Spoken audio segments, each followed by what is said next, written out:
क्या चीज? नोजल और टी का पैकेट कितने का? बैक पे वो 150 रुपए किलो वाला होती है। पैकेट कितने का? पैकेट भी ठीक है। एक पैकेट में कितनी है?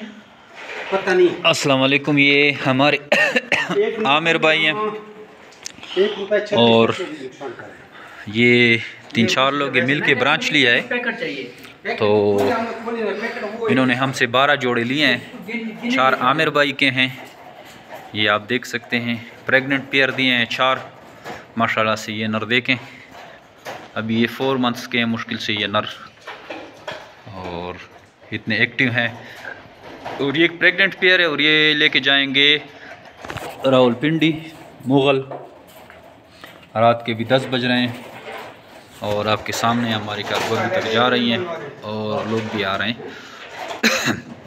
ये ब्रीड भी आपके सामने है। जमीर बेट फार्म पाकिस्तान की वाहिद गवर्नमेंट से रजिस्टर शुदा कंपनी है जो आप खरगोश देकर 25 साल तक इनके बच्चे ख़रीदती है।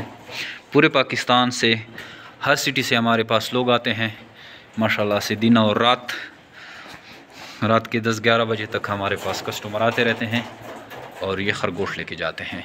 इसके बाद एक दूसरा ब्रांच है, वो भी रेडी करते हैं, उसकी वीडियो आपको दोबारा फिर दिखाते हैं।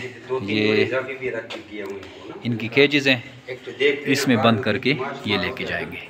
आप भी जमीर बेट फार्म पाकिस्तान का हिस्सा बन के लाभपुर में नाफ हासिल करें। Thank you. अस्सलाम।